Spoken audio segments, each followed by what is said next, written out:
والله تنازعنا وبني عبد مناف الشرف أعطوا فأعطينا وأطعموا فأطعمنا وحملوا فحملنا حتى إذا تساوينا وكنا كفرسي رهان قالوا منا نبي يأتيه الوحي من السماء.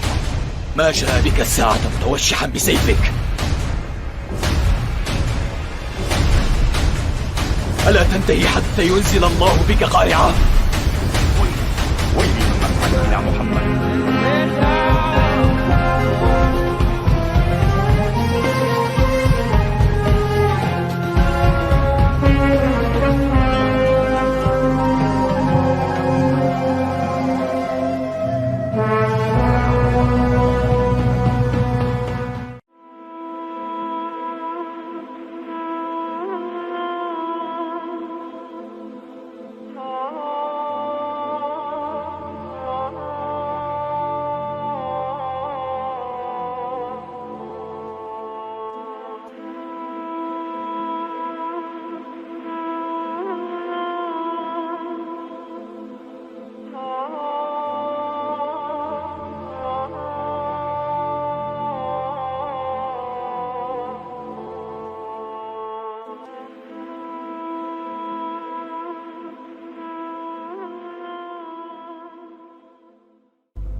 Bismillahirrahmanirrahim. Assalamualaikum warahmatullahi wabarakatuh.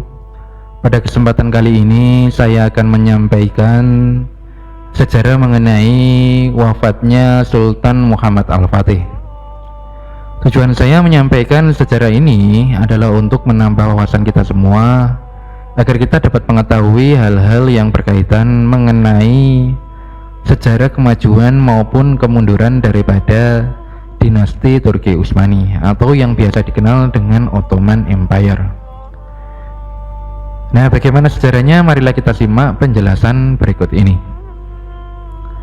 Pada suatu ketika, yaitu pada tahun 1480 Masehi, Sultan Muhammad Al-Fatih telah berhasil menaklukkan sebuah kota di ujung Italia yang bernama Otranto. Namun tak lama kemudian, beliau segera mempersiapkan kembali pasukan perang yang amat kuat, yang kualitas dan jumlahnya ditingkatkan lebih tinggi daripada penaklukan-penaklukan beliau sebelumnya, di mana tidak ada satu orang pun yang tahu ke manakah gerangan pasukan perang yang sedang dibangun ini akan digerakkan. Dan ini memang kebiasaan beliau, selalu merahasiakan tujuan penaklukan beliau selanjutnya. Yang mengetahuinya hanya diri beliau sendiri dan Allah Subhanahu wa Ta'ala. Namun kaum Kristen Eropa mengetahuinya. Mereka tahu betul bahwa setelah berhasil menaklukkan Konstantinopel, Sultan Muhammad Al-Fatih pasti akan menaklukkan Roma, sebagaimana janji Rasulullah SAW. Dan Sultan Muhammad Al-Fatih telah berhasil menaklukkan Otranto. Pasukan besar kali ini pastilah akan beliau arahkan untuk menaklukkan Roma. Kalau bukan ke sana, lalu kemana lagi? Karena didorong oleh kengerian itu, Paus Sixtus yang keempat tega meninggalkan rakyatnya di Roma dan melarikan diri ke Avignon, yaitu sebuah kota di selatan Prancis. Setiap hari kaum Kristen berdoa di gereja-gereja dan kapal-kapal.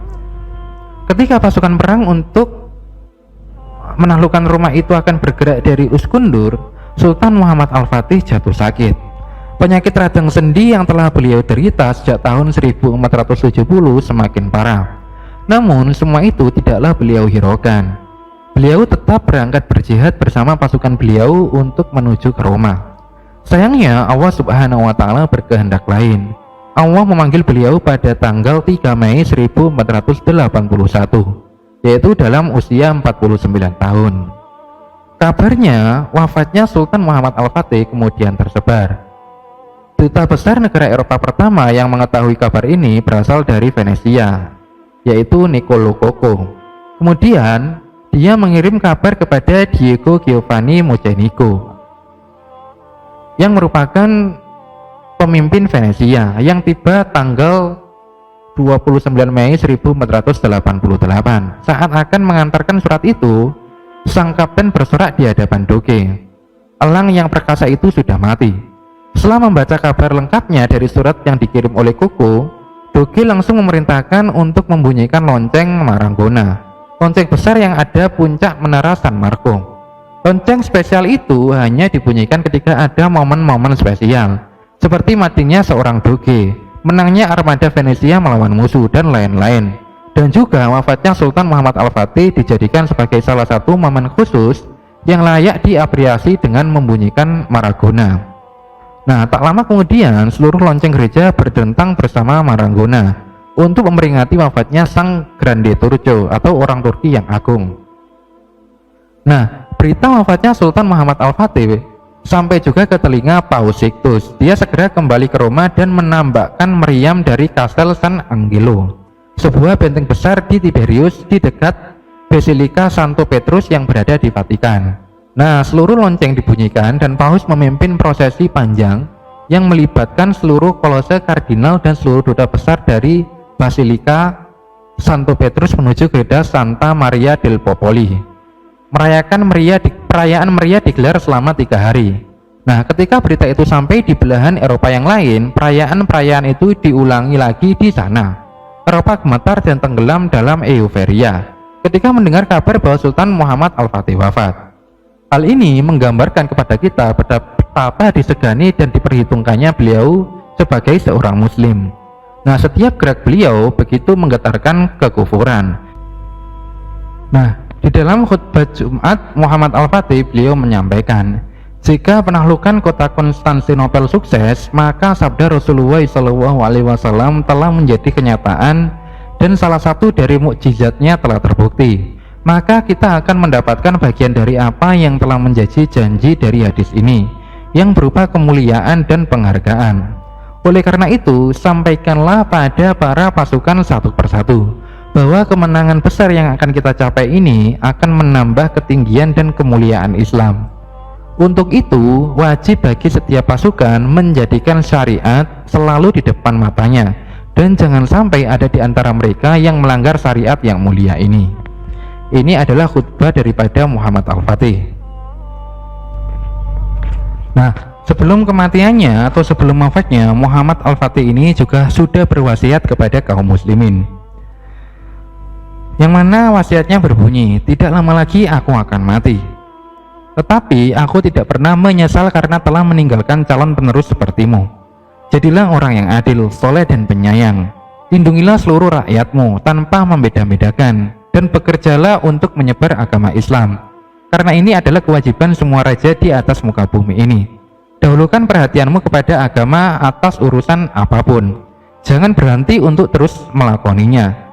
Jangan memilih orang yang tidak memperhatikan urusan agama, tidak menjauhi dosa-dosa besar dan tenggelam dalam maksiat. Jauhilah bid'ah yang merusak, jauhilah orang yang mengajakmu melakukan bid'ah itu.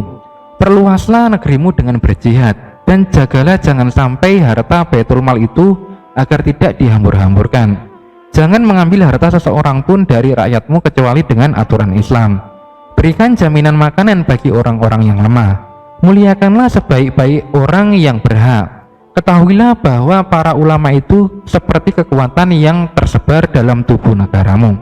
Maka muliakanlah kehormatan mereka dan motivasilah mereka dengan yang kau miliki. Jika engkau mendengar seorang ulama di negeri yang jauh, maka undanglah ia, datang dan muliakanlah ia. Waspada dan hati-hatilah, jangan sampai engkau terlena dengan harta dan pasukan yang banyak. Jangan sampai engkau menjauhi ulama syariat. Jangan sampai engkau cenderung melakukan amalan yang menyelisihi syariat. Agama adalah tujuan kita, hidayah adalah jalan hidup kita, dan dengan itulah kita akan menang. Ambillah pelajaran ini dariku. Aku datang ke negeri ini seperti seekor semut kecil. Lalu Allah Subhanahu wa Ta'ala memberiku semua nikmat yang besar ini. Karenanya ikutilah jalan dan jejakku. Bekerjalah untuk meneguhkan agama ini dan muliakanlah para pengikutnya. Jangan menggunakan uang negara untuk kemewahan dan kesia-siaan atau menggunakan lebih dari yang seharusnya, karena itu adalah penyebab terbesar kebinasaan. Ini adalah wasiat Muhammad Al-Fatih sebelum kematiannya. Nah, demikianlah sejarah singkat mengenai kematian Muhammad Al-Fatih yang dapat saya sampaikan. Semoga yang sedikit ini dapat bermanfaat dan dapat menambah wawasan kita semua. Akhirul kalam, wallahu a'lam bishawab. Billahi taufik wal hidayah. Wassalamualaikum warahmatullahi wabarakatuh.